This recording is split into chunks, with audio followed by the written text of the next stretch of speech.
Hello and welcome to the FA Women's National League Show, the weekly show where we look at everything that has been happening in the past 7 days in the third and fourth tiers of women's football in England, and we look ahead to the coming 7 days. My name is Chris Gadsby. I'm here every Tuesday at 6 p.m. with the very latest from the FAWNL.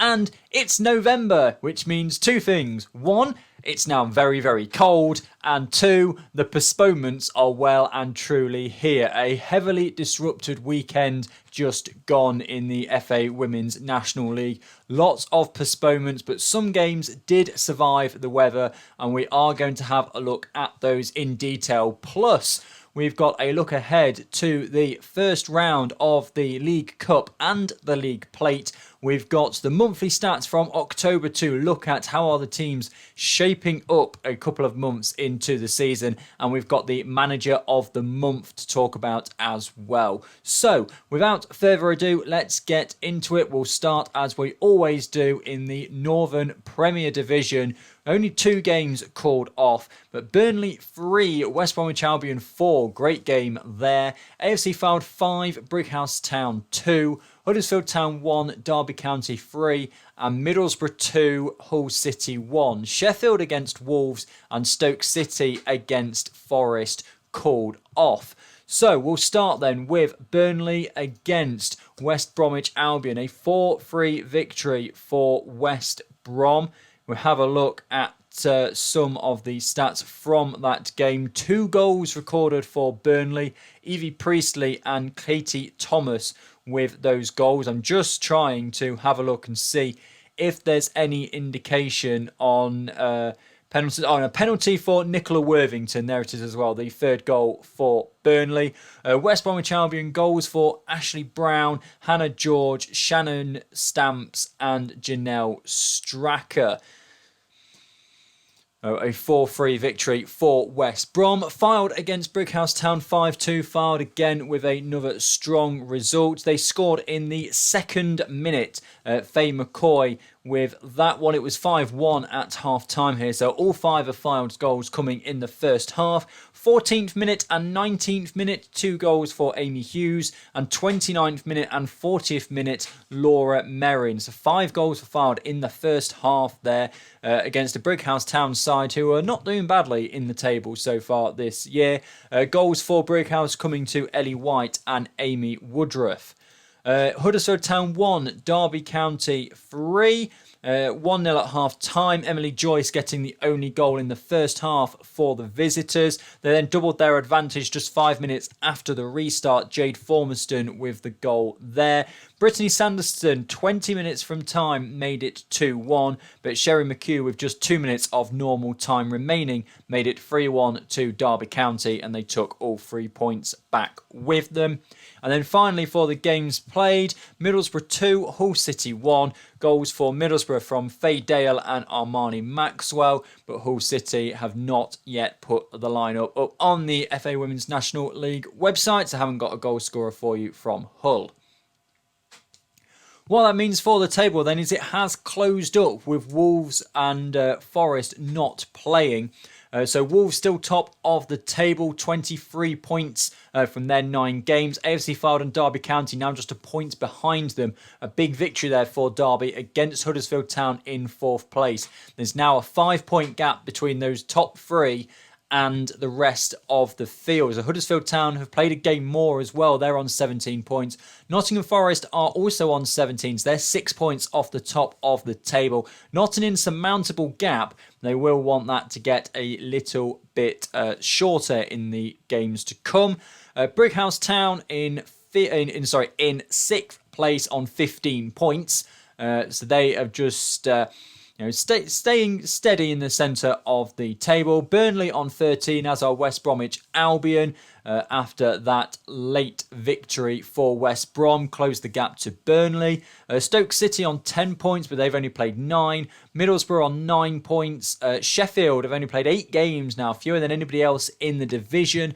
They've got 6 points. Loughborough Lightning have 4 and Hull City have 2 after that defeat to Middlesbrough.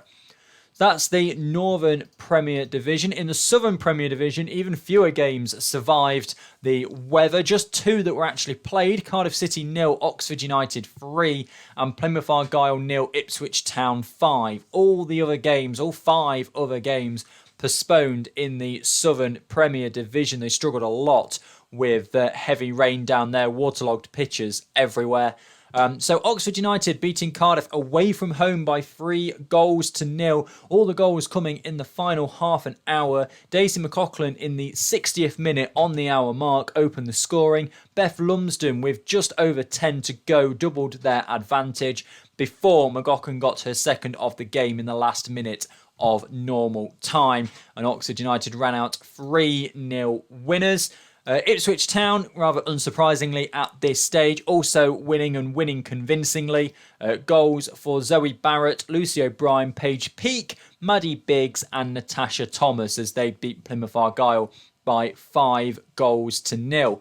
What that means is not a great deal in the table, to be honest. Ipswich Town maintain their 100% record. They're now 9 points clear, but with Southampton not having played for the last few weeks, means that they are still also on a 100% record, but they are now 9 points behind Ipswich. A further point behind them, Bridgewater United. This is all pretty much still the same as it was. The only mover in the table at all, Oxford United, they're in 5th, have climbed a couple of places after being on 16 points before this game, have now climbed up 2 places to be ahead of Gillingham. They're in 5th place and one of a trio of teams on 19 points. Everything else stays the same from last week, from Cardiff City, they're in the mid-table, all the way down to Hounslow at the bottom of the table. Division 1 Midlands then, only a couple of postponements here, so we've still got 4 games to discuss. Bideford United 1, Lincoln City 2, Bournemouth St Michael's 1, Doncaster Rovers Bells 0, Burton Albion 1, Sporting Cowser 2, Solihull Moors 1, Long Eaton United 6. Let's start then with Bideford against Lincoln. Bideford haven't yet announced their lineup, but 2 quick goals for Lincoln City in the first half. Georgia Carr in the 40th minute, and then Tony McHamilton in the 4th minute of added time at the end of that first half. So 2 goals, 9 minutes apart, were the 2 goals that Lincoln managed to score, and that proved to be enough for them to get the 3 points. Very close game between Bournemouth St Michael's and Doncaster Rovers Bells. Bournemouth St Michael's, Tanya Dickinson, the only goal of the game 15 minutes in, and they were able to stand firm, get the clean sheet and take all 3 points there as well. Burton Albion 1, Sporting Cowser 2. No lineup yet from Burton Albion. Laura Smith in the 39th minute for Sporting Cowser. Rebecca Gill-Parsons, 66th minute. Proving to be the game-winning goal. And then the late kickoff in that game, the 3 o'clock kickoff rather than 2 o'clock. Solihull Moors 1, Long Eaton United 6. Unfortunately, no indication. It was an own goal from Long Eaton United that gave Solihull Moors their 1 goal. Long Eaton United information is not yet on the FAWNL website. Well, that means then for the tables, Lincoln City 5 points clear at the top after the victory over Bideford United. Bournemouth St Michael's stay hot on their tails. They're 5 points behind, but they have that game in hand. Doncaster Rovers Bells slip down to 3rd after losing that game to Bournemouth St Michael's. Long Eaton United are 4th after their convincing win. The top 4 are all very much the same. There's now a 6-point gap between Long Eaton United and Sporting Cowser. Sporting Cowser, Leek Town, Holwell Sports, Solihull Moors and Leafield Athletic. The mid-table there, Sporting Cowser and Leek Town on 12. Holwell Sports, Solihull Moors, Leafield Athletic on 10. Peterborough United, their game against Leafield was postponed, so they remain on 8th. Wem Town on 7, who also had their game postponed. But Burton Albion and Bideford United both losing to top table opposition means they stay at the foot of the table. Let's have a look then at Division 1 North. 2 games survived the weather. Liverpool Feds 6, Chesterfield Street Town 1 and Norton Stockton Ancients 2 Bradford City 1. Goals then for Liverpool Feds. They took the lead in the 10th minute, Paige Cole, but that was short-lived with Elizabeth Thompson-Clark equalising for Chester Street Town just 2 minutes later. So 1-1 at the 12-minute mark. And it stayed like that until just before the half-hour mark. Erin Slade on the 27th minute, scoring for Liverpool Feds, putting them 2-1 up. Then Paige Cole in the 29th minute, Ellie Stewart in the 36th, and Ellie Fletcher in the 44th meant that at 5-1 at half-time, the game was as good as dead and buried. Erin Slade popping up in the last minute of normal time to make it 6-1. Norton Stockton Ancients 2, Bradford City 1. Bradford City took the lead in this game thanks to Sophie Hawkins in the 20th minute. He lasted only 12 minutes or so, though. Sophie Tierney in the 32nd minute equalising. They went in at half-time level, and then Bianca Owens in the 61st minute, just after that hour mark, scored what would prove to be the game-winning goal. Liverpool Feds then, with that victory, go top of the table with Leeds United not playing, and Liverpool Feds have a game in hand. They are 21 points, 2 points clear of Leeds United. Newcastle United in third, Norton and Stockton Ancients with their victory climb 4 places from 9th to 4th.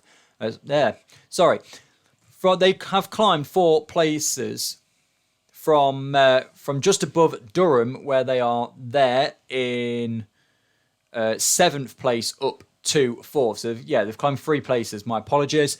Chorley, FC United of Manchester, Stockport County, Durham Sestra, Bradford City, Chester Street Town, Barnsley and Alnwick Town at the bottom. Chester Street Town and Bradford City there towards the bottom of the table, losing to 1st and 4th place. Division 1 South East, then one of the more successful weekends in the Division 1 South East across the country today. Not this weekend, not that many postponements. Actonians 1, Kent Football United 1, Billericay Town 5, Harlow Town 0, Enfield Town 4, Cambridge City 3, Norwich City 0, Cambridge United 2, and Stevenage 2, London Seaward 2. The game between Queen's Park Rangers and #United postponed. Actonians then 1, Kent Football United 1. Goal for Actonians coming from Rian Ismail, and the goal in the 78th minute to Kent Football United to Lucy Cockerell. Billericay Town had a convincing 5-0 victory over Harlow Town, a brace for Zoe Rushen and Logan Marie O'Shea, and then a single goal for Carissa Rodney, providing the 5-goal victory for Billericay Town. Entertaining game at Enfield. Enfield Town 4, Cambridge City 3. Plenty of early goals in this one as well. Klesha Daru in the 2nd minute opening the scoring. Molly Committer in the 15th minute, and then Daru in the 21st minute as well. So 3 goals for Enfield Town inside the first half of the first half. And Chad Thomas in the 54th minute, making it 4 for Enfield. Goals for Cambridge City, no times on these unfortunately. Grace Stanley, Lauren Tomlinson and Carla Penny with their 3 goals, but it wasn't enough to take anything away from the game. Norwich City 0, Cambridge United 2, Ruth Fox and Laura Mitchell with the Cambridge United goals. And then finally, Stevenage against London Seaward. Goals for Stevenage coming from Ronnie Harrison and Sian Swars. Goals for London Seaward to Abby Dell and Phoebe Eshen. Well, that means for the table, Billericay Town 3 points clear of #United. Now, #United have that game in hand with their postponement. So Billericay Town top on 28, #United on 25. Actonians dropping more points to the top 2. They're in third now on 18, so 10 points behind Billericay Town at this early point in the season as well. Cambridge United with Actonians there on 18. AFC Wimbledon 16, but they do have a couple of games in hand of those around them. London Seaward 13 points. Cambridge City and Enfield Town both have 10 from 10. Queen's Park Rangers then, only 6 games played for Queen's Park Rangers. They've got 4 games in hand. I mean, with a potential 12 points there, that could be see them up to 19, for example, and that would put them up in third. So Queen's Park Rangers, don't read too much into their league position at the moment. Norwich City and Stevenage also on 7 points. Harlow Town on 4. And Kent Football United getting off the mark now this season with that very good draw away from home to Actonians for them. They now have their first point of the season. Division 1 Southwest, only one game managed to survive the weather. It does seem that the southwestern areas seem to have the rain the worst. Just the one then, Poole Town against Larkhall Athletic. Goals coming for Larkhall Athletic, first of all to Rhiann Robbins in the 33rd minute. Emma Acott in the 43rd minute, so before half-time, equalising for Poole Town. And that is the way it stayed for the rest of the game. What that means then, just the one draw between Poole Town and Larkhall Athletic is, other than Larkhall Athletic jumping above Maidenhead United, they're just into the bottom half of the table. And Poole Town also getting their first point of the season. Nothing has changed in the Division 1 Southwest. Larkhall Athletic, as I say, climb a place, and Poole Town, even with that point, remain on the bottom of the table. Some teams around them there have only played 5 games, whereas Poole Town have managed 9 already. That then will do it for the results from last week. As you can tell, it's a very, very kind of...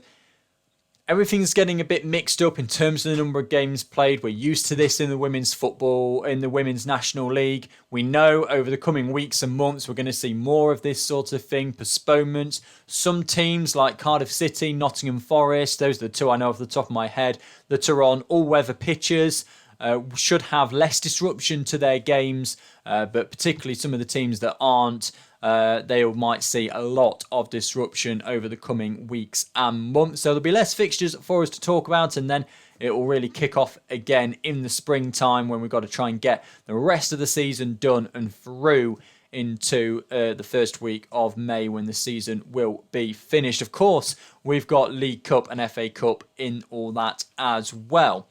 Speaking then of the League Cup, let's have a look at the fixtures coming up in this weekend, because the next 2 weekends we've got League Cup and then FA Cup. So no more league action for a few weeks. So if you remember back in early September, we had the determining rounds for the League Cup and the League Plate. The winners of those games went into the Cup. The losers of those games went into the Plate. We then had the first round draw. And now this weekend has come where the knockout competition starts. So fixtures coming up for the FA Women's National League Cup. This is essentially the winners bracket. Billericay Town against Enfield Town. Cambridge United against Loughborough Lightning. Chichester and Selsey take on Plymouth Argyle. Derby County against Burton Albion, Durham Sestra against AFC Fylde, Gillingham versus Crawley Wasps, # United against AFC Bournemouth, and then if I just move my head there, a 1 p.m. start rather than 2 p.m, Huddersfield Town against Middlesbrough. Then Ipswich Town against Southampton. Now that is going to be the great game. Liverpool Feds against Chorley. MK Dons against Cambridge City. Newcastle United versus Brighouse Town. Norton Stockton Ancients take on Chester Street Town in the Battle of the Long Names. Oxford United versus Bridgewater United. Southampton Women against Cardiff City. And Wolverhampton Wanderers against Hull City. So some interesting fixtures in there, but the one that really catches my eye is at the top of that screen now. Ipswich Town against Southampton. The two sides with 100% records in the FA Women's National League so far, and of course in the Cup as well, because they both won their determining round fixtures. Something has got to give this weekend. Will it be Ipswich Town or Southampton that maintain their 100% record? And of course, does that then set a precedent? And will it be a precursor to what's going to happen in the 2 league fixtures between those sides? The first one of those isn't until December, but Ipswich Town against Southampton is definitely going to be a key fixture to look out for. It's not, though, all about the Cup, we also have the Plate as well. Actonians against Cheltenham Town, AFC Wimbledon against Chesham United, Biddeford United against Buckland Athletic, Bradford City against Boldmere St Michael's, Doncaster Rovers Bells against Nottingham Forest, Exeter City versus Keynsham Town, Holwell Sports against Larkhall Athletic, Leafield Athletic against Leek Town, Leeds United take on Stockport County, Portishead versus Harlow Town, Portsmouth versus Hounslow, Sporting Cowser versus Lincoln City, Stevenage versus Queen's Park Rangers, Wem Town against West Bromwich Albion, and at 3 p.m, Poole Town against London Seawood. So that is the Cup and the Plate. Now, one thing you might notice, and it's not exclusive because of the way that the determining round was done, but because the determining round and this round as well are kind of, they're geographical kind of not rankings, they're geographically placed in terms of you're playing local sides in your area. So, for example, a Queen's Park Rangers are not travelling up to Newcastle way for their game. They're staying, all the teams are staying local. And because of that, and the way that was done in the determining round as well, you've got a lot of third tier sides against fourth tier sides. And for the most part, although not exclusively, as I've said, the third tier side would be the one that was victorious. Of course, we had some all third tier sides, some all fourth tier sides. That's the way just the draw worked. But you'll notice that mostly, and I do, as I said, emphasise mostly, you've got fourth tier sides more in the Plate and third tier sides more in the Cup. And, there are fourth tier sides, that are very good fourth tier sides that will go on and run and they will beat some third tier sides. But it is, you look at sides that are in the Plate, you've got the likes of Forester in the Plate. If I just dip back to the first slide, you've got Forester in the Plate, Keynsham Town are there as well. From the third tier, then you've got the likes of Hounslow, although they have been struggling. So there are teams. West Bromwich Albion are in there as well, and probably more that I've missed just off the top of my head there. So you feel as though you would expect the third tier sides to go further in the Plate competition than they perhaps might in the Cup competition. The flip side of that is that the reason that the third tier sides are in the Plate is because they lost in that determining round fixture, and perhaps, although again, and not exclusively, because it was just one game that determined this, they're not having the season that they perhaps wanted. But that is the Cup as well. So that's what's coming up in the next week. I'll just flip back to this screen. So, two things left to talk about in this episode then. I appreciate we've been going for 20 minutes or so now. We have stats to look at and manager of the month. So, we'll start with the stats. We'll end on the lighter news of the manager of the month for Tier 3 and Tier 4. So, stats from the Northern Premier Division then. We are now just over 2 months into the season, and still, as it was last month, Ellie Gilliatt at the top of the goals tally with 12 goals from 11 appearances for Derby County. Brittany Sanderson in second place for Huddersfield Town, and Amy Woodruff for Brighouse Town is in third. Roisin Kivell Stoke City in fourth, and Faye McCoy for Fylde in fifth. So 10 goals each for Brittany Sanderson and Amy Woodruff, and 8 goals for Roisin Kivell and Faye McCoy. Look at the Southern Premier Division. It's Ella Pusey for Southampton, 13 goals there. Beth Lumsden on 9 in second. Shannon Albury and Sherelle Castle for Portsmouth, both on 8. And Emma Jane Pluer for Crawley, also on 8. Now, the thing that's interesting to note here is that Southampton have Ella Pusey at the top of the table. And despite the fact they've only played 8 games, it's not really that surprising. This is in all competitions as well. I should point that out. Ipswich, of course, have also done really, really well this season. They are, far and away at the top of the table. They've got a goal difference of 35 from their 10 games, but they only have Zoe Barrett in 7th with 6 goals. So, Ipswich are getting a lot of goals from a lot of people is the best way of looking at that.